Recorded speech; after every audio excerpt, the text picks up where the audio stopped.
Hey, I'm Jay Thomas, and welcome to the Bald Tires Podcast. Generally, car people have owned a lot of cars throughout the years. It's just what we do. We're driven to find these cars that are special to us, and we want to experience something extraordinary. Today, I'm talking to Russ Buhr, a guy with a 427 AC Cobra Kit car and a slammed F-150 in his garage, and we're talking about one of the coolest cars he's owned, a blue chip 1965 Mustang Shelby GT-350, and the sweet story that goes along with it. I'm Jay Thomas, and this is the Bald Tires Podcast, because when you make great memories, you make bald tires. Well, I'm in a really cool garage right now. I'm sitting next to a Cobra, a kit car Cobra, underneath a lift with a little 5-liter Mustang Fox body up on the top of the lift. And joining me right now is Russ Buhr. Russ, thanks for joining me. Hey, no problem. Thank you for having me, Jay. Yeah, this is great. Now, Russ owns Stone Temple Concrete. Yep. But besides that, he does a lot of car stuff. You got a little shop, right? Yeah. We started something, I don't know, about a year ago, just messing around in there and having somebody working it all the time. And yeah, I've been doing some neat projects, actually. So do you do customer cars? Is it mostly your stuff or what? It has been mostly mine. We have a 67 Camaro in there right now that we're doing an LS9 build on, just waiting for parts. It's been a bit frustrating with the COVID thing and parts, but I think it's getting close to having everything we need to finish it off. And we're doing a 75 Blazer in there as well. Oh, cool. That one's for my wife, so I guess that's kind of our own. But then I actually have a lineup of another 67 Camaro to do with an LS9 again, with a 4L80 and a 85 Blazer with a 6-liter LS conversion and a 4L80 with fuel injection and all that good stuff. So awesome. some fun stuff going on over there. That's really cool. So, hey, you can look forward to videos and more to come from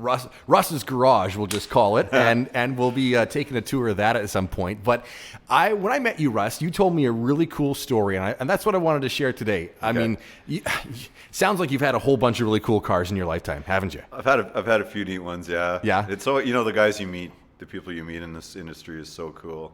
So I've had a few, yeah. What was your first cool car in your mind? Man, the first car I ever bought with my own money was a 79 Malibu. And it, of course it just had a 305 or whatever, but it was a pretty cool car. It was a 2-door and I was in high school and we put Kragers on the back and we flipped the air cleaner lid. What else could you have? What else did you need? Instant turbo, right? Right. Tell me the whole story. We're talking about a 65, sorry. Mustang GT-350 Shelby. Yeah, right? That's right. So where did you even find the thing? Well, I had a very close friend of mine was a salesman at Jubilee Ford, and he was their SVT specialist. The fellow that owned the car called the dealership. He was unfortunately terminally ill, and he called the dealership because he also owned a 66 GT350 that Vaughn had owned at one time. If those of you that remember back in the 80s, the green 66 that Vaughn had on the 8th Street in the showroom for a while, that car was sold to this guy. Okay. So he called the dealership to see if Vaughn maybe wanted his car back. And my friend knew that he also owned a 65 GT350, which for those of you who aren't kind of aware of what those cars are, they'd be classified as a blue chip car. They're the first experience with Carroll Shelby and the Mustang, and they're iconic. There was only 521 of them built. So Larry said to him, I'll ask Vaughn about your 66, but I have a friend that'd be really interested in your 65.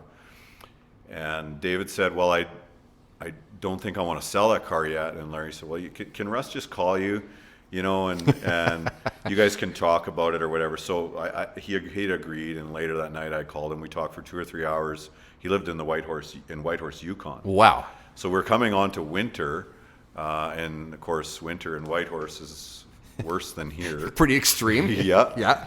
So I did fly down there. He agreed to let me come see the car.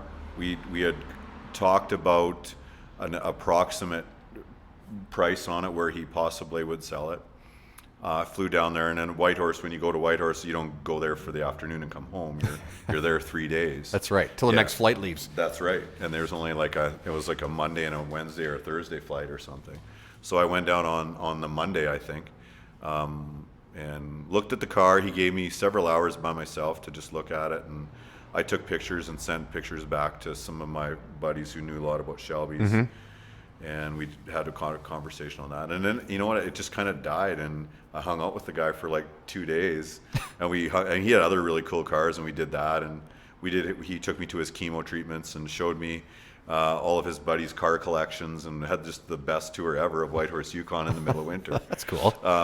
It was fun. And it was the night before I was flying home, and I'm like, David, I came here to buy your car. Let's make a deal, you know? And so we did agree, come to terms, agreed on a price, and I flew home with the agreement that I would come back a month or two later with a trailer and come and get it. So you were going to drive with a trailer in the middle of winter. That's right. All the way up there. All the way down that Alaska highway. Yeah. Man. It's 1,000 kilometers. Like when you leave, I think it's Fort St. John, right? It says Whitehorse 1,000. That's right. Mountains the whole way. Oh, totally. It's shit the whole way. When I was in high school, I have an aunt and uncle that live in Whitehorse. Okay. And we did a family trip. And it was like, we were gone for 3 weeks or a month or whatever it was. Yeah. But it takes, I don't know, if you're driving maybe flat out, not so long, but even 10-hour days or 12-hour days, it's 3 days. Yeah. Pretty much by the time you're up there, right? Yeah. And it's not always 100 kilometers an hour around some of those corners on those roads. Right, and you probably went in summer. Oh, totally. Right, yeah. So in summer, you can get gas at all those little towns are open. It's kind of touristy, right? I remember that this is a long time ago, but gas here and in Alberta was like, I don't know, 70 something cents a liter. Right. My dad hit the roof because up there it was $1 a liter, which now is like, hallelujah, free. But he just about like went berserk because it was $1 a liter at those little tiny towns, and you just fill up. You get to a next gas station, you still got half a tank. No, you just fill it up because the next town might not have it. Yeah. And you keep Do you remember going. that town that had all the signs? The Signpost Forest? Yeah. Absolutely. That was the only place that actually had diesel fuel the whole way between Whitehorse and Fort St. John in the winter. What? Yeah. Dude, we had 100 gallons in the box of the truck, like we had a slip tank in there, and pulling a trailer with a Dodge. I was getting concerned because we had already emptied the 100 gallons. The fuel gauge was starting to move. I mean, we still had a few 100K left pulling the trailer, but that was the only place you could get fuel. That's freaky. Yeah. Like you would have never made it without that slip tank. No, without the slip, I don't even know. Like it was fluky that I put it in there, but there's not a chance we would have made that run. No. It's a long way. And was the highway plowed the whole way up there? We didn't run into snow, but it had like curling rink ice on it. So it's not like they salted. It wasn't that slippery. It was like pebbled, sort of. Yeah. But we were in 4-wheel drive the whole way. Really? Yeah. So you go there, and you load the thing up? Well, I had a few buddies with me, and some of them knew him from the international Mustang meets over the years. So they were welcome to see him, and they're glad to see him. And we got out of the truck, and I had some cash and some certified check, and we got there, and he was almost like he was going to back out. Oh no! Yeah. So I'm like, I mean, I didn't want to. None of us wanted to get alarmed or anything, but he was acting as though he had changed his mind when we got there. And meanwhile, you had just driven 3 days. Yeah. Spent all this money. Oh man. Right. So he ended up letting us load it, and we settled up, and he had some neat parts too that he ended up giving me. He gave me a battery, original Motorcraft red top battery that had never been out of the box. It was NOS or whatever. Really? Some other parts he sent with the car. He was a good guy. Unfortunately, he did pass away from cancer. Not too long. I mean, about a year after. Okay. But he was a good man. Anybody that was in the Mustang community and had been in Shelby's. He was also into Boss 351s. They all knew David. So crazy. Good guy. Take me through the car. So what color options? They're all Wimbledon white. Every 65 GT350 is Wimbledon white. Okay. Ford only put, or Shelby, I guess, Shelby American. So the cars came to Shelby painted Wimbledon white, all plain, had no back seats in them.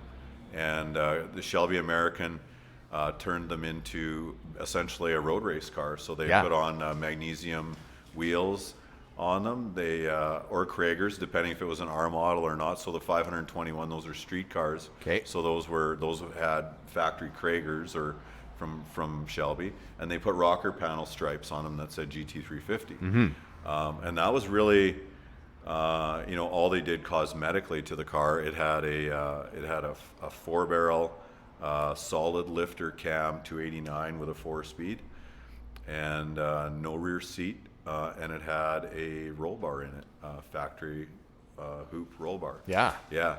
And it had the racing style lap belts. Like you'd have a 5-point harness, but it had just the lap belts. Right. Okay. And that was really it. The spare tire was mounted in the center where the rear seat would have been. Okay. And there was a couple options along the way in those cars that became desirable. When they started building them, they made a 16-inch steering wheel. Mm-hmm. There were those wood steering wheels, much like that one has. Okay, yeah, so the Cobra. That style of wheel. Yep. They put the batteries in the trunk, and they had a few different manufacturers for the fiberglass hood that they put on them, and they were the first contractor they hired to build the hoods did a really shitty job, and they didn't match the fender. They were way too bowed. Okay. So those now, believe it or not, are the desirable ones. Little did I know this car had all of those options. It had the rear battery, it had the 16-inch steering wheel, and it had the shitty hood.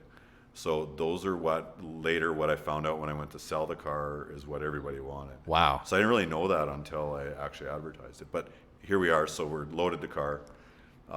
That's a little bit about GT350s. We load it. We start heading home, and of course it's dark the whole way. Oh yeah, because the sun, it's the middle of winter, right? Right. That's the other freaky thing about there. Yeah, it's not just winter, but it's dark. Yeah. And the sun just kind of pokes up. Yeah. And sort of lights up sort of twilight-ish. That's right. Right? And then it kind of goes back down. Yeah, it was really not light till, 10:30 or something. It was dark before 3. Yep. Yeah, it's hardly any light at all. And it doesn't really even climb high into the sky. No, it barely peaks the horizon. It just comes up above the horizon. Yeah, and then the opposite, like I was there in the summer, right, as a kid. Never sets. I think it was like midnight, and it was still just, everybody who lives there has these massive blinds and shades and stuff, so you can actually get a sleep in the summertime. Yeah. Because can you imagine living there? Just what the sharp contrast between summers and winters. Oh man, I struggle with that myself. The way it is here. Yeah. With the extreme cold and the darkness we've got, I can't even imagine what it's like there. No. I know, I can't even. So how long did you own this car for? Man, I want to say 5 or 6 years probably. It was fun, The car had been mostly painted one time. It had the engine bay had been detailed, but everything else was actually original. So it didn't qualify as a survivor per se. Okay. But the paint job was old enough that it had some dings and not dents, but it had some wear on it. Okay. Right? Yep. Very, very good shape, but it had some wear. It was original seat upholstery. That was the only thing you had to kind of watch because those seats were getting real old. It can't. But man, we drove it. Yeah? We drove it a lot. A lot of people don't know it was just a white fastback Mustang. To most people, you could pretty much go for dinner and park it in the parking lot. Nobody'd even look at it. Yeah. People that don't know it's an iconic car. They just kind of walk by. And was Shelby signing all those even at that time? Well, he had been, he had been doing that, and I never really got on board with that. I guess I should have pulled my glove box and sent it to him and had him sign it, but I never did that. I kind of thought that was a little corny. Like, that's kind of Okay. like, who cares? Who needs his signature, right? He sure. built the car. Yeah, fair enough. We don't need him to sign it now when he's 80 years old, but. In hindsight, I wish I would have because it means a lot to a lot of people. Yeah. When you sell a car like that, it's the first thing everybody asks is it signed, right? It's kind of a thing now, Yeah, right? should have done it. Yeah. It's kind of become that. Yeah. So you have it for 5 years. Yeah. What did you have to do in the meantime to it? Like, did it need anything? No, really, I did nothing. I just tried to take care of it. We did put the blue dot tires on it. Cool. So the actual, they made reproductions of the actual tires that they would have had on them. It had radials on it when I got it, but we did put the bias ply blue dots on. And then Carol Shelby passed away during that time, and I thought, I'm always thinking investment. I guess sometimes I need to not always think that way, but I started going, well, what can we compare this to? Is this an opportunity to turn a profit on it? So I looked at when Enzo Ferrari had passed away and what the blue chip Ferraris had done in value, just to kind of make a good guess on what would happen to these values. And I made the decision that it was a good time to sell the year that he had passed. Now, in hindsight, it wasn't. They did continue to, the blue chip cars did continue to go up after. Oh, really? Okay. Yeah, but that doesn't matter. The other reason I decided to sell it was just a real big responsibility to own a car like that with that value. I don't want to really say numbers here. People can do their own research. Yeah, sure. On what a almost survivor, no rust, no all original sheet metal GT350 would go for, but it was. I couldn't insure it for anywhere near what it was worth here in Saskatchewan. Haggerty wasn't really dealing with car collectors at the time. Yep. And every time I left my shop, I was, man, I hope this place doesn't burn down.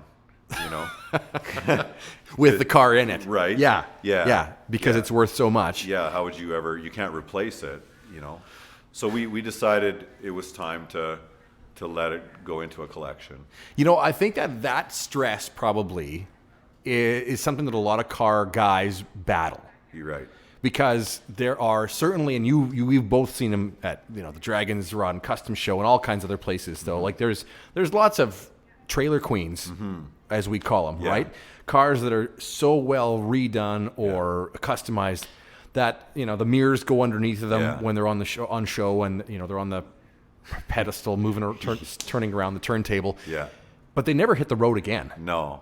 But because they've spent literally so much money in that case, into it. But it's the same scenario with a car like that it's worth so much that you... there's kind of those two tipping points. It's you make it too nice, which is what you were explaining. But then on this car, it wasn't that it couldn't be driven, because it did have gravel marks on it. It had driven through a little road muck. It had that stuff on it, so you could get away with it that way. But it's just the strict value. What happens if I get T-boned? Yes. What happens if it burns in my shop? What happens if? And it does go through your mind. It doesn't matter. I don't care how. Well, I guess guys like Jay Leno or whatever maybe don't think about it. But little guys like me that that's a stretch to own something like that. That went through my mind all the time. And, there's those two situations. I think it's funner to have a kit car like that, or have this truck that it's cool on the outside, but it's not over the top, and it's a drivable vehicle. It's not too nice. Those show cars, been down that road too, and it's just you by the time you're done making it that nice, you actually hate it. Really? You do, because all you see is the imperfections. I get that. Yeah. I'm a bit of a perfectionist myself, so I even my old car that I have, which is nothing like what we're talking about here, but even clean though. Well, it is, but even then I struggle because I want it to be perfect. Yeah. But it's a 50-year-old car. Yeah. And so every little detail I'm concerned about, but you kind of drive yourself crazy eventually. With it a little bit. So I always have to kind of reset and step back and go, okay, it's not perfect, but it's 50 years old and it's still here, and I can still drive it. So there's even just kind of value in that, but it's okay if it's not perfect. It made it this far. You get to be a steward of it now. That sort of thing. But different scenario in my case, and the value you're talking about with that Mustang. So I get why you were sort of maybe ready to let it move to a different home. And one other thing, I mean, it's kind of this is just me being honest. When you run a business and you have employees, This is just a lesson for anybody who's in that position. Even if you get to a certain pay grade or whatever, you got to still be really careful with how you conduct yourself around your employees and around your people that you do business with, because not everybody sees it as fun. Some people see it a little bit differently, and you start getting this collection of things. Even if you have a humble attitude about it, it's not always perceived that way. And sometimes it's good to just let go of some of those things that are maybe keeping you from being the person you need to be, or the perception that you need to achieve. Yeah, maybe you need to let go of that. It's not a status that you're trying to achieve, and your intentions may be great. Yeah. But I found really with employees, it was a not a good road I was going down to own cars like that, because even if I felt I was being really fair with them, was I? Did they deserve more and me deserve less? I don't know. That's a road that only in that situation. But that was one of the things where we just chose, let's simplify our life a little bit. Yeah. And okay. let's get rid of some of these things that we don't really need. We're not trying to show off. We're not trying to be, a certain status. It was just fun car guy shit.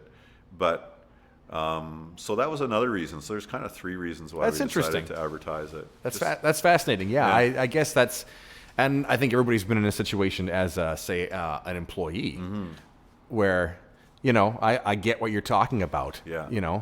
So-and-so's got this. Ooh, la-di-da, and I haven't had a raise or you right? Yeah, and that chatter sort of starts to talk, and there's that. And it's one thing if you're in a huge, gigantic corporation, but when you're a small company with a few employees, it's a real thing. It is. And it is, and it was, I started looking at other businessmen that had successful companies and that were trying to grow them, and they had really good morale in their crew, and I respected them. And I thought, what, I don't see them doing that kind of stuff. I see them living very simple and humble, and I'm sure they have a lot. And that was a lesson, maybe a hard lesson, but okay, yeah. But whatever, that was another reason why we kind of decided to just let go of some of that stuff. So tell me the story of when you made that decision. When we did, okay. Yeah. Well, we put it in Hemmings, which was just on. It was online at that time, but it was mostly the magazine. Lots of car guys will remember. So what year are we talking about roughly? Geez. Well, about a year after Carol Shelby died would have been like. Oh, I should know that number, but. Probably 2011 or 12. Yep. Okay. A little while ago. 12, 13. Yep. Yeah. So, obviously, everything, it's not like we didn't have the internet or anything, but no. But things were not quite as online as they are now. Certainly. So you would still, car guys would still rush to get their Hemmings magazine every month, and they would watch Bear Jackson, and that's kind of what set the tone for values. So we threw it in there, and I started getting phone calls, and I think it was the second guy that called me. He just gave me his name, and he didn't really say. He just said, when we're off the phone, you can Google who I am. Because I didn't know him by name. So we talked for quite a while. And then we agreed that we would talk again the next night or whatever. And he kind of made me an offer. I got off the phone and I Googled him, and he was the vice president of McDonald's. Like North America. Yeah, in North America. Yeah. Holy. Lived in Chicago by where the McDonald's headquarters is. And so, wow, okay, that was real. And the next day I get called by a NASCAR driver. Really? Actually from his cell phone. Yeah, I won't say who it was, but it was a very, very well-known NASCAR driver. A couple other guys called during the next few days that I didn't know, that weren't necessarily not famous. During that time, we did make a verbal agreement with the vice president of McDonald's to take on partial trade his 68 GT-350 convertible, which had been inspected by a Shelby certified concours judge when he bought it. So, I really didn't have much to say about it other than, I assumed the value, I knew kind of what it was worth, and we made the agreement based on those values. and something I didn't want for something he wanted, and yeah. Yeah. I thought it was kind of cool. I thought, hey, that car is gonna, it's less valuable, it's driver quality, it'll be cool. So we did make a verbal agreement. He threw a check in the courier, Yeah. and then as a deposit, and then he was going to fly that judge here to inspect the car. So during the time we were waiting for this guy to come inspect the 65, I get a call from a guy, Fran Kress. So he's known as Mr. Cobra. Okay. So he's like a very iconic Cobra collector, has many, I guess, real AC Cobras. Okay. So that's hence the name Mr. Cobra. Mr. Cobra. Yeah. I believe he has like some real Ford GTs as well. Oh, wow. But he didn't have a 65. And he saw my ad and he called me and he said, I told him where I lived and stuff. And he goes, well, I'll just bring the jet in the morning and I'll be there with a suitcase full of US money. And the car will be mine. And I was like, well, Mr. Kress, that sounds really good and it's very tempting, but I mean, I have another guy, very well, an icon guy. Sure. Another super wealthy dude that can also afford it. We've made a verbal agreement. The Shelby community is small. And I said, how would you feel if I said yes to you, but tonight someone else phoned and his jet was faster than yours and I sold it to him in the morning, right? I said, I just don't feel right about that. So he kind of was not too impressed because he actually offered me more than I was asking. Really? Quite a bit more. And he was going to just pay cash in the morning and there was no trade. Looking back, I maybe would have done it differently had I known what ended up happening with our deal with the McDonald's guy. So anyway, yeah, so the guy came, inspected it. Car was perfect, of course. Like I had told him it was. It was clean and dry. It'd been a California car originally. How many miles on it by that point? I think it had 75,000 miles. Okay. So some, but... Yeah, it had some miles, but it hadn't turned over. It had been modified a little bit. They had put on the R wheels, so the magnesium wheels. They had put on a different the R model front air dam on it, and they had raced it a little bit in like SCCA racing. Oh wow! Yeah, so I'd done a little bit of that. There was two brothers. One had a clone, and the one had the real car. And the guy with the clone continued to race, and his brother stopped racing, and it was stored. So it had been when David bought it. Yeah.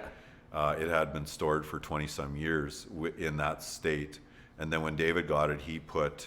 So if you check the Shelby registry, the number was 5S132. So anybody that's listening that has a Shelby registry, you can look up 5S132 and you'll see it says it has magnesium wheels and it was changed to the Kragers and done this and detailed the engine. So that's how it still reads in the Shelby registry. Yeah, so we ended up... the deal went through, and I wanted to deliver the car to Jose. So we loaded it in that same trailer that we picked it up in, the same truck, and we drove all the way to Chicago. I did the export paperwork at the border, and it was kind of fun. The guys at the border came out and they went, "I want to see what this, expensive Mustang looks like." Right, because you could have to declare values and stuff like that, right? So they knew what he had paid for it. Yeah. So, anyway, we go through there. It was really cool. And a friend of mine, Kevin, came with me, and we got to Chicago kind of about 2 or 3 in the afternoon, and Mr. McDonald's was still at work. So we found his address, and we unloaded the car and put it on his curved drive. He lived like in a white picket fence, huge lot neighborhood in Chicago. Really, really nice. Cool. In an old house, like a turn of the century neat castle kind of house. It was really cool. So we sat on his front step and made sandwiches and detailed the car until he came home. And it was neat. He came home. He was very, very, very, very kind, very nice guy. Cool. Very respectful guy, and humble. For a guy in his position. He thanked us for bringing it in. He took the convertible out, and we briefly looked it over. I didn't I didn't really feel like I needed to like super inspect it. I mean, it had been looked over by a guy that I wouldn't. He's forgot more than I'll ever know about Shelby's. So I really just kind of peeked at it and like, yeah, that's perfect, man. It's what I want, you know. And it was a 68. Yeah. Okay. So it was not in its original color anymore. It had a white top and it was painted red where it had been gold like the wheels on the truck. Yep. Originally. So yeah, we loaded up. He put us up in the Hamburger University Hotel there, the Hyatt for a night. Really? Yeah. And so in the morning we got on our way and started heading home. And a couple-day drive, of course, and we got home and threw the car on the hoist and started looking it over. And I found some things that didn't look too good underneath, you know, and some of in the torque boxes and stuff, it looked a little soft. So I let the car down and I took the interior out and under the rug, it had obviously got wet being a convertible. Yeah. And the floor was rotten. No. Yeah. So really, you can imagine the disappointment. So here I passed up more money from Fran Kress. Yeah. For a car, you know, just because I wanted to be a gentleman and honor a deal. Well, I ended up getting a car that had rust on it.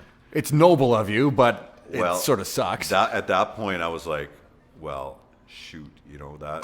I'm sure you didn't say just that. I said something else. Yeah. But I was really disappointed at that point. So I just called him up and I said, dude, this wasn't a buyer beware deal. And you're a good guy and you know I'm a good guy and you know I could have sold the car for $30,000 more than you paid. Yeah. Before your guy got there, and I'm gonna bring the car back. I'm gonna give you your money back, and I'm gonna call Mr. Kress and sell it to him. And he goes, no, we're not gonna do that. And I said, well, I mean, we only have two options here. We're either trading back and I'm giving back your money, or you're going to pay for me to restore this car. Because because you were promised a car, right, from the inspector, who said this is all good. It was as clean as what I was selling, right? It was dry, 100% perfect car. So basically, you were supposed to be trading not equal value, but equal cars in a sort of way, right? Yeah, sort of equal condition. Yes. Right. Equal condition. That car is, you know, the one you got wasn't as valuable as the one you sold him, just because it was not a blue chip car, not a 65, right? Yeah, right. But you were under the impression it was supposed to be the same sort of deal. Yeah, the same chassis, the same, rust-free, dry, you know, all that. Perfect car.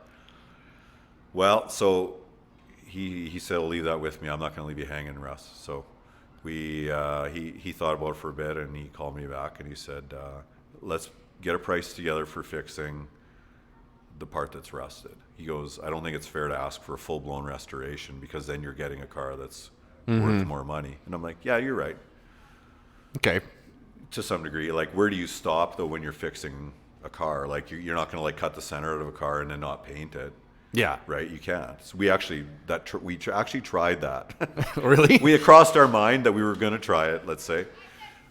Ended up. So we made an agreement. He was good about it. He sent me a check for an agreed price on what it would take to fix the portion that was unknown, and he said, "I'll deal with the person I bought it from," because I mean I knew that wasn't going to go anywhere, but he felt that he should at least let that guy know that, because it made him look really bad. Oh, yeah, right? No Like kidding. He felt really bad, and rightfully so. I mean, and I was angry, but not.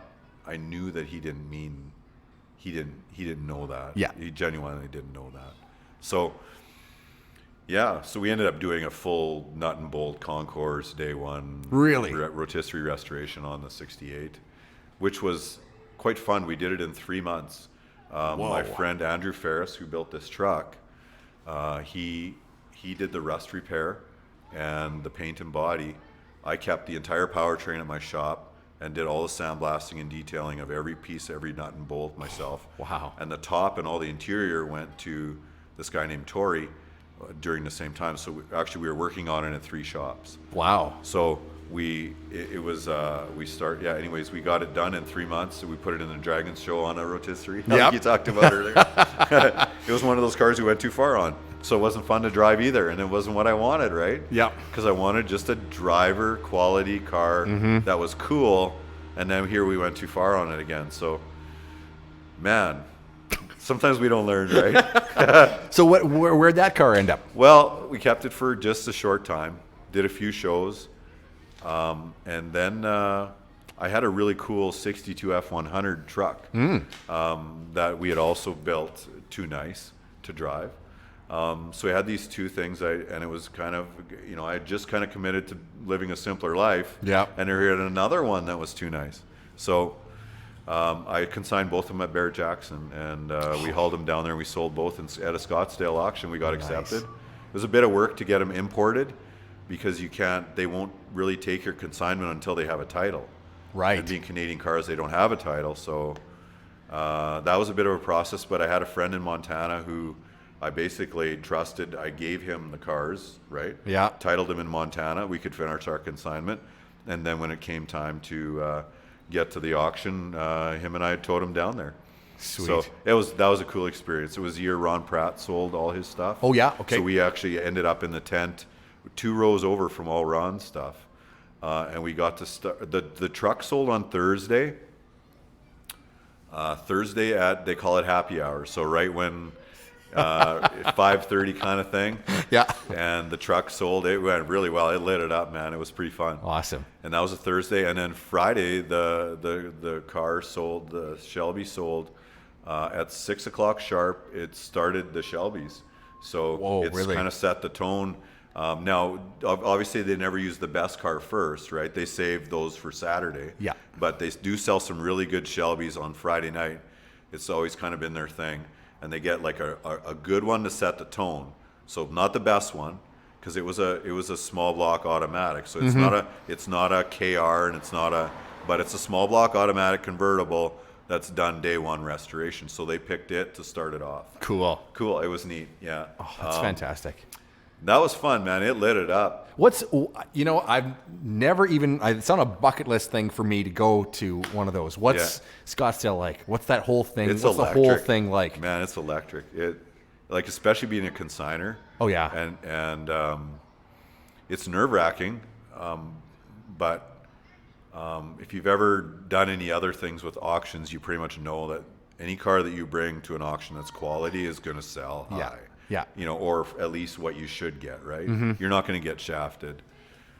So I pretty much knew that. I've had enough auction history with previous things in the farm and stuff. But, man, it was fun. You met a lot of cool people. They're more than ever, just the guys that are there. They're car guys, man. Well, and it's not just an auction. Yeah. I mean, it is, but there's just so much more going on around there, too, It's more right? a car show than an auction, right. for sure. Yeah. And do they have live music and stuff like that? And so much, man. Yeah. Free drinks for consigners and buyers. So that gets them all happy. The mood in the ring is just unbelievable. That's cool. It's really fun. Anybody who hasn't been, man, man, when this is all over and we can travel again. Going to a Barrett Jackson, it should be on every car guy's first list to do. It's on mine, that's for sure. Yeah. That's for sure. Yeah. So, well, you know what? That's kind of the Shelby story that you had for that. Tell me about this AC Cobra. That AC Cobra. Here. Well, it's like built in 1990. It's a 65 Cobra. I bought it from a fella in Denver, Colorado, who had lived in California when he built it, and he thought it was a good idea to have a Cobra. And then he moved to Denver, and he said it was too cold. So he didn't ever get to drive it. So he had it for sale on this website called Cobra Country. Okay. And it had a 427, like an actual FE cast iron 427 side oiler in it. Yep. With a C6 automatic. And most guys think they want stick shifts in their Cobras until they drive them. There's not very much foot room, that's why I say that. But it had an automatic, so we actually didn't get a bad deal on it, because it being an auto, it stayed on the website for quite a while. Really? Yeah. And it was my wife's was approaching her 40th birthday, and I thought, not a bad surprise maybe if I can pull it off. Yeah, no kidding. Yeah. So that's what I tried to do. I mean, I think the secret kind of got out why I had to go to Denver, but so yeah, we've had it almost 10 years now. I took the cast iron motor ran quite warm, so I took it out and I sold it actually to a guy who was restoring a Galaxy, because he was doing like a numbers kind of car, and it suited the date code era that the motor needed to be for his restoration. So that was kind of my contingency on whether I sell it or not, if I actually get decent money for it, because it's being a side oiler. So he bought it, and I ordered a Robert Pond aluminum 427 stroker. So that's a 620 horsepower aluminum, but it's an FE. So when you open the hood, it looks just like a 427 side oiler, but it cools a little better. It makes a lot more power, and then we did put an overdrive in it as well. So it's still an auto. It's called a Lentec. So Okay. A Lentec AOD with a full manual valve body. Really good tranny. Really, really strong tranny, the way Lentec builds them. And the overdrive is electric. Oh, neat. So it's on a switch. Yep. So you can shift full manual valve body 1, 2, 3. So it's still kind of a manual. Sure. Yeah. Right? It's, Yeah. you got to shift it, but you're not using a clutch. So guys with big feet that drive, if you've never driven a Cobra, and your feet are size 10 or 12 or whatever, you literally can't drive with your right foot on the brake. You have to use your left foot for the brake and your right foot for the gas. Oh, really? Your right foot stays on the gas because there's only like 8 or 10 inches of room. Yeah, I was peeking in there. Like there really is nothing. There's no room. And the pedals are an inch wide. Yeah. Like not almost Yeah. no So, pedal there. Like you've heard of nipple confusion. Well, pedal confusion, right? So Exactly. that's why when I drive this car, either my wife or I, we both drive left foot, right foot, which we don't do in any other vehicle. Yeah. But in a Cobra, it's just your left foot stays on the brake, your right foot stays on the gas. Just easier that way. Yeah, because if you ever stick a throttle on a car that weighs 2,000 pounds with 600 horsepower, it's a bad thing. No kidding. Well, I was going to say there's tread on those tires. Yeah, Like man, you must yeah. be pretty nice to this We're because pretty- 600 horsepower would just Yeah. roast those and like It does. You know what? But look at where the seats are.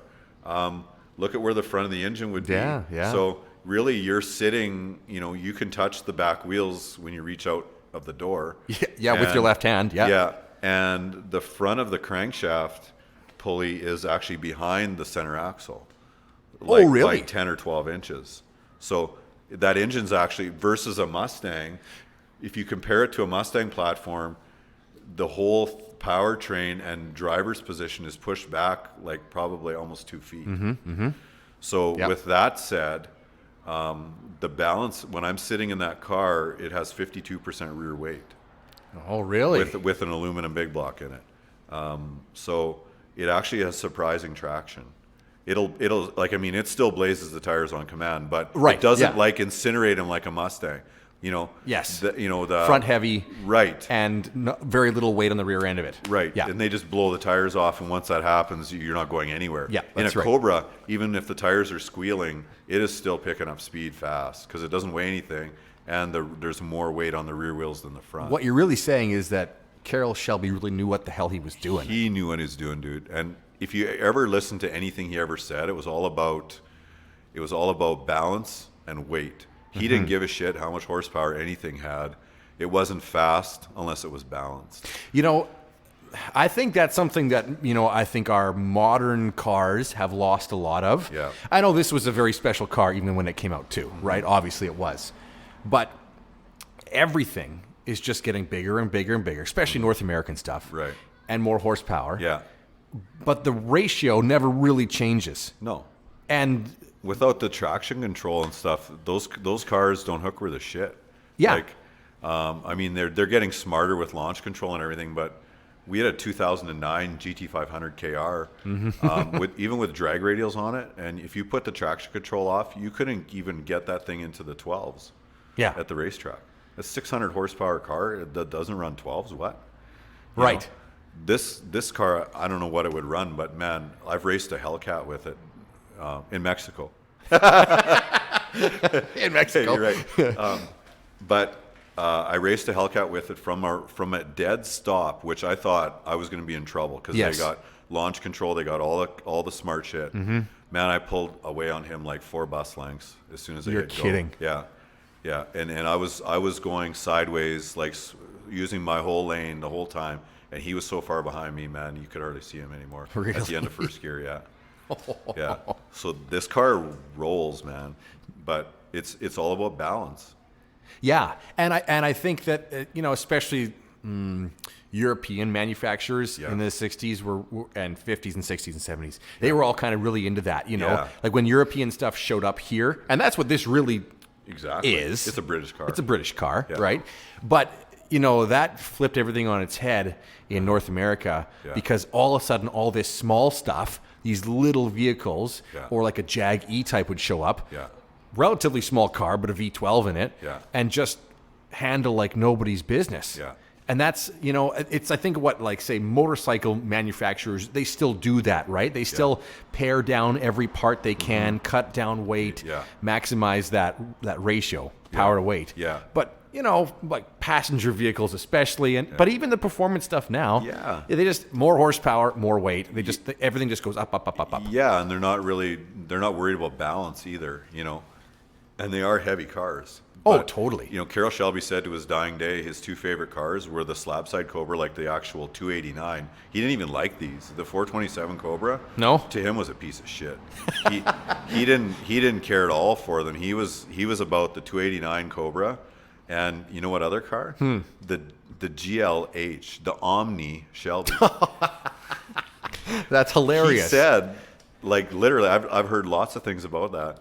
And seen him, talk live at Shelby American at the Shelby bashes, and they would ask him what's his favorite car, and he would say the Omni, like the GLH. Yeah, it was called Goes Like Hell. That's what the GLH was for. Yeah, and he did that because it was a turbocharged 4-cylinder that weighed nothing. Yep, and it handled good. He was all about handling, and he would tell anybody to their face that he'd kick their ass with a small car that was well balanced and it was light. Yeah, and it's, I don't know. Like this AC, it would be amazing to drive, but there are some really small, fun, cheap cars that are a lot of fun to drive too. Just because they are balanced, and they're nimble, and they're set up that right way. And there's some really big, heavy, fast stuff, but throwing around in corners gets a little scary. Oh, I don't want to do that again. Really good in a straight line and amazingly, blitzingly fast. But you start to throw things around and it gets a little bit like, woo, there's a lot of weight here. And you realize that pretty quickly. Yeah, I've never driven some of the cars I was thinking when you're mentioning that, like the WRX, the Festiva or Fiesta ST, ST. So those are some cars I'd really like to drive and see what they're like and how they compare to a Cobra.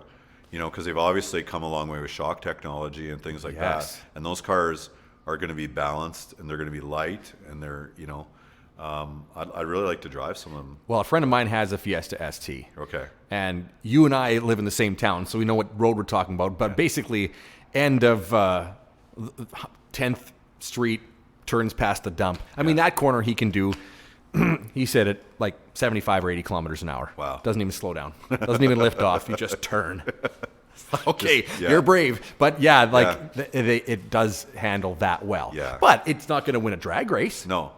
But but it'll surprise a lot of people light to light. Oh, yes. And corners. Oh, and, if you're actually trying to get away, like if you were like actually just going out there and saying, okay, we're gonna give her nails here and I'm going to lose you.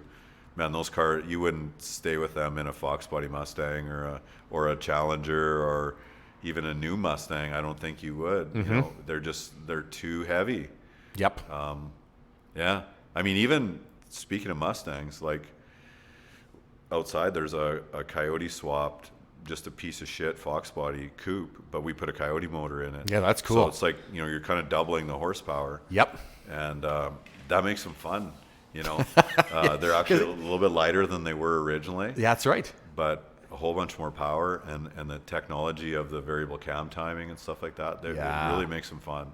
I mean, I guess I get it because, when we start talking about stuff like a Fox Body Mustang or a new Mustang, although they're sports cars, they're they're passenger cars, so they have to meet safety regulations and crash test worthiness. Right. I think that's probably played a big role into what's weighing everything down. True. Because it has to survive a crash. Yeah. Don't crash a Dodge Omni because you're not going to make it. Yeah. I wouldn't want to see what happens in this AC Cobra, no, right? Dude. Like, hey, can you imagine, losing control in that thing?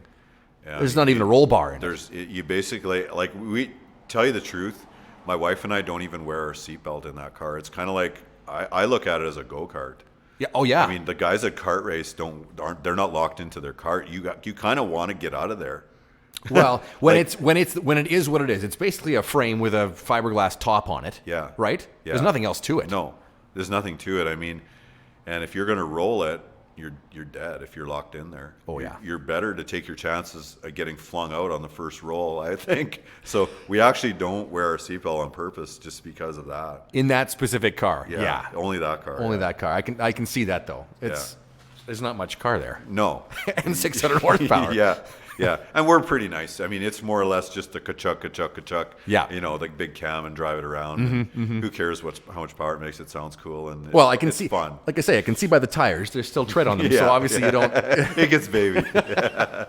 So that's what's on my right, but on my left is something totally different, but very, very cool. Take me through this truck. You've got it's an F-150. Yeah. Slammed to the ground. Yeah, it's an 08 F-150. It was originally a Chip Foose edition. Those of you that go back to the Ford half-ton in those days, Chip Foose was going to kind of make a name for himself with Ford. And they let him make a run of modified half-tons. They kind of fell on their face, I think, because of fuel prices in 2008. It was like $1.70 a liter for premium. So they didn't sell really well, and I think maybe that had something to do with Chip Foose not working with Ford anymore. I'm not sure. But anyways, this is a cool truck, two-wheel drive, crew cab.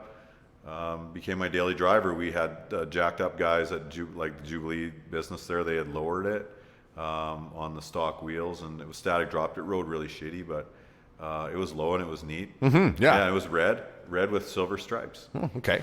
So anybody from around here, you've probably seen that truck driving. Yeah, there wasn't very many of them. No, that they stood out for sure. Yeah, and it was my daily for quite a while. We had it souped up quite a bit. There's a guy in South Carolina that he was like kind of the lightning tuner guy that guys would take their lightnings to. Yep. So I kind of searched him out because it was actually pretty disappointing for being a 5.4 with a supercharger factory. You thought it should be pretty fast.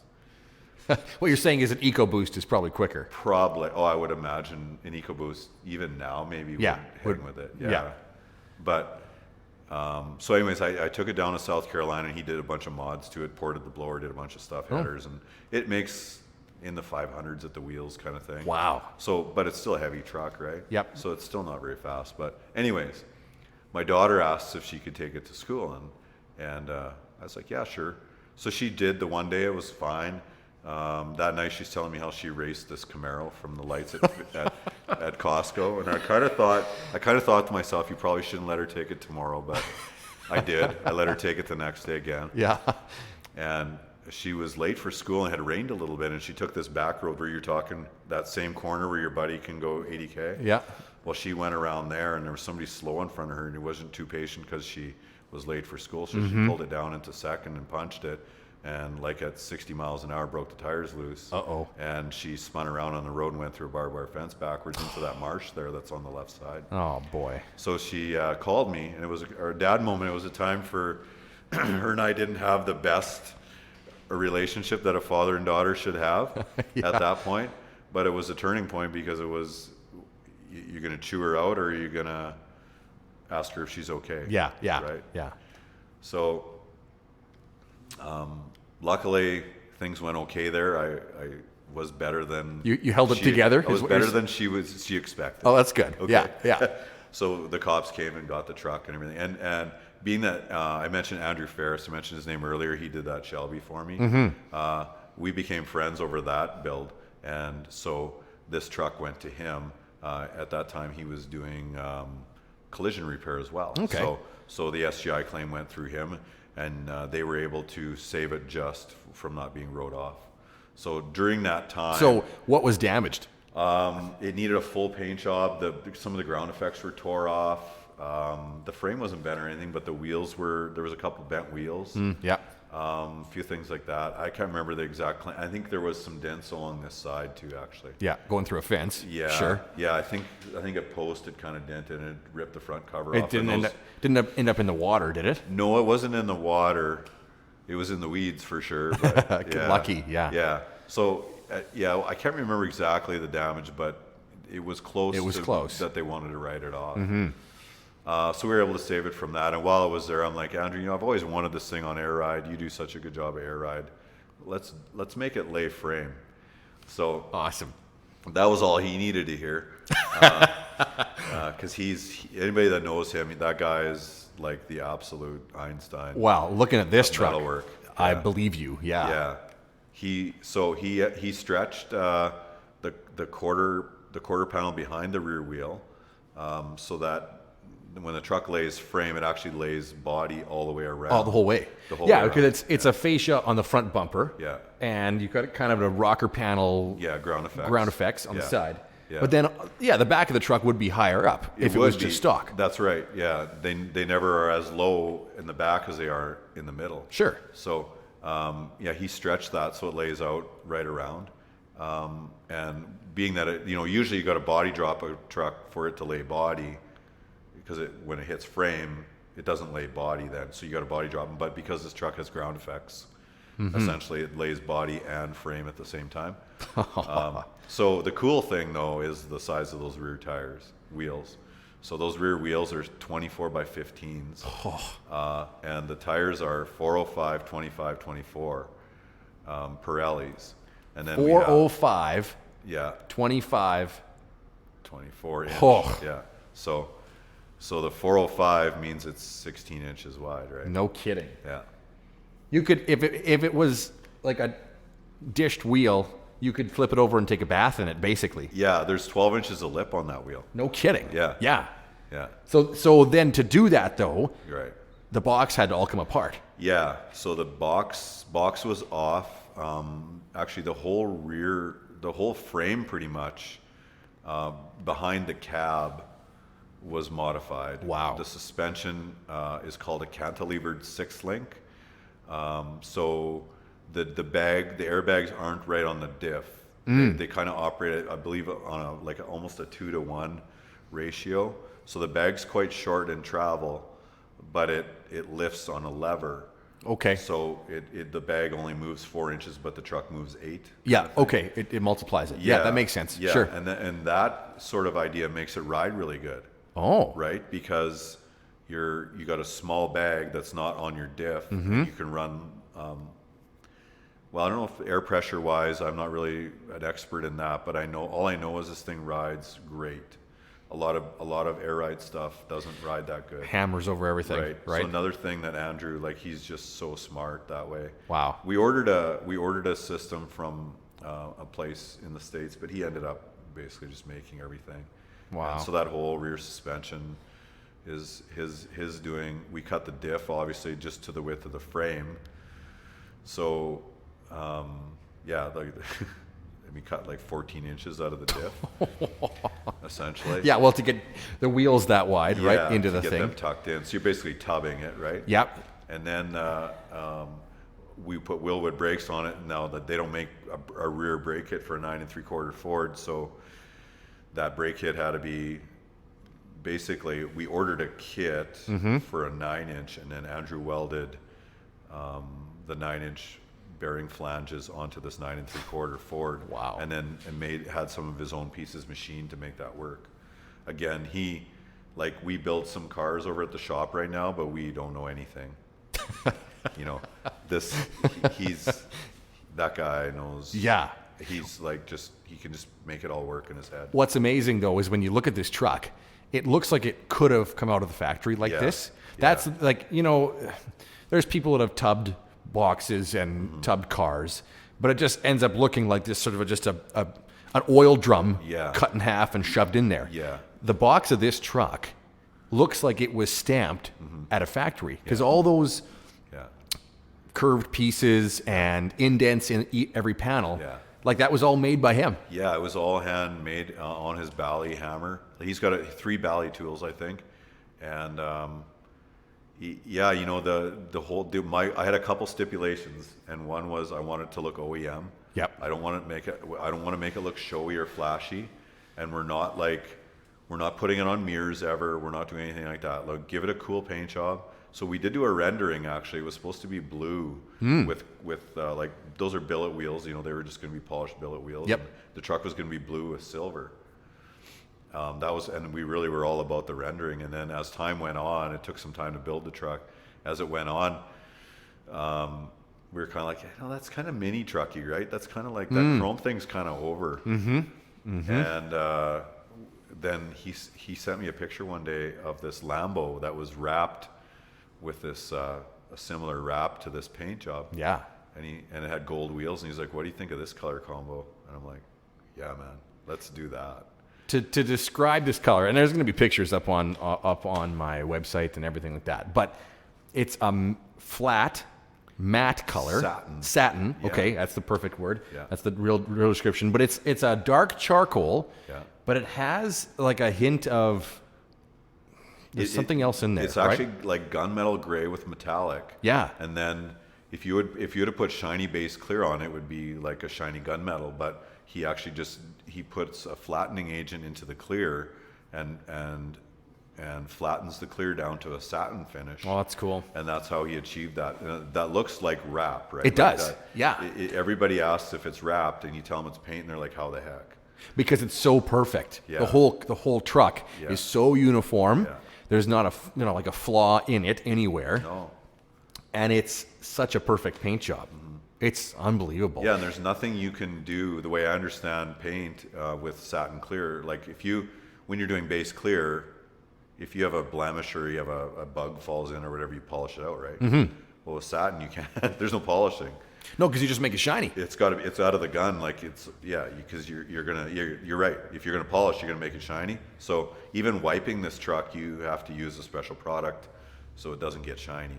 Really? So we really just use like a microfiber and then a glass cleaner cloth. Okay. Yeah. With water.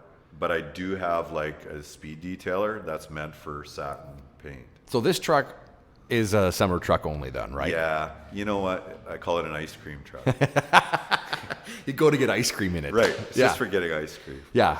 Well, because you can't, you can go to a car wash, but don't touch the brush, basically, right? None of that sort of stuff. Yeah. And like you say, you have to be pretty careful with what you do with it because it changes the paint, right? Yeah. Yeah. So that way it goes a little bit against, my whole new attitude of not making it too nice, but we didn't. We left the interior alone. Yep. We left the engine bay alone. We just made it look really cool on the outside, and it lays frame. We drive it. I take it to work once in a while. Well, and you know what? The box has got it's lined. Box guard line. Yeah, so like throw shit in there. You could put you can haul stuff with it. In fact, you showed me the tailgate too, and how he's rear engineered the tailgate basically too, right? Yeah. And so it folds down. It has to come out before it goes down because of the way he's modified the whole back end. Like a dual action hinge that it uses, basically. Yeah. Moves two ways right. to lay down. Yeah. But it's fantastic. Yeah. Thank you. I can't take any credit for it, but we really like this thing. Yeah. It's not, I don't know if it's not really the thing around here, like lowered trucks aren't really. No, I guess it's more, hot rods and that sort of stuff, right? Yeah. Yeah. Lowered trucks kind of are, I don't know how to say it, but it's not really that common here. It's not really that accepted. It's kind of a California thing. You know? And you get a lot of comments like, how do you drive that here? But realistically, it lifts plenty high to drive. And it rides really good. But, down in Arizona, I actually might take this thing there just because I think that's the scene where I would really enjoy it because the people, not that you do the car hobby for other people, but you do kind of do the car hobby for other people. Yeah, right? No, I get it. Because totally. when you want to go to a show and shine, you want to have fun there, right? Yep. And if you're annoyed or you're kind of, those kind of questions that are like, well, it's on air ride, dude. Like, So, Yeah. but down there they don't ask those questions. No. Because it's pretty common to see a truck laid out. It's there. part of the scene down there. Yeah. Right? Yeah. So. Yeah. I know I get that. And you want to connect with people who are interested in the same things you're interested in. Right? And that, if there's people down there that do this, that's just a connection. Yeah. So. And there's more population there too. So there's kind of a shoe for every foot, if that makes sense. Totally. Right. Yeah. So just having so much population, they might be really outnumbered too versus the lifted truck guys, but still with 5 million people within a 100-kilometer circle, you're going to have guys that like lowered trucks. Yeah. And it's fun to hang out with those kind of guys. If the other lowered trucks, you go on a cruise or whatever, you get into a few clubs and met a few guys. Yeah. So we might take it there. That's fun. Yeah, but. Well, Russ, this has been an awesome tour of your garage, what's in here, and a great Shelby story. So thank you for joining me today. No problem. This has been a blast of a time. And we got more to talk about because you've had, 30, 40-something cars, right? Yeah, I've had a few, Yeah, we got some more stories to tell. Some more cool stuff. Yeah. So I'll take some pictures and we'll show you the AC Cobra and, this F-150. And you'll see that up on some social media stuff, jthomasauto.ca as well. So thanks for joining us and listening to this podcast. Subscribe, follow along, and there's going to be more to come every week. Thanks for listening to Bald Tires. I'm Jay Thomas.